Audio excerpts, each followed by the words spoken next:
एक छोटीशी मराठी गोष्ट, भक्तीची खरी ताकद. एका छोट्या गावात गणू नावाचा एक गरीब मुलगा राहत होता. तो रोज मंदिरात जाऊन देवाला नमस्कार करायचा. पण त्याच्याकडे देवाला अर्पण करायला काहीच नव्हतं. एक दिवस त्याने विचार केला, देवाला काय द्यावं? तो जंगलात गेला आणि एक छोटं फूल तोडून आणलं. मंदिरात जाऊन त्याने प्रेमाने ते फूल देवाच्या चरणी ठेवलं आणि म्हणाला, देवा, माझ्याकडे काही नाही, पण हे फूल मी मनापासून तुला देतो.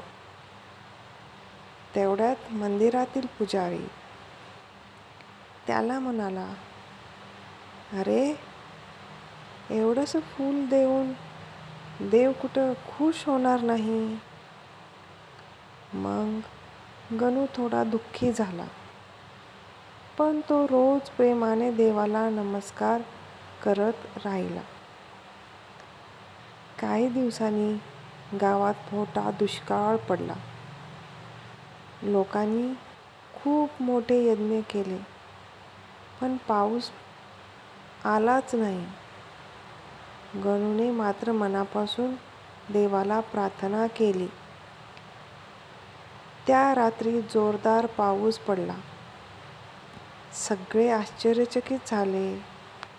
पुजाऱ्यालाही समजलं की देवाला मोठ्या वस्तू नाही, तर खरी भक्ती आणि स्वच्छ मन आवडतं.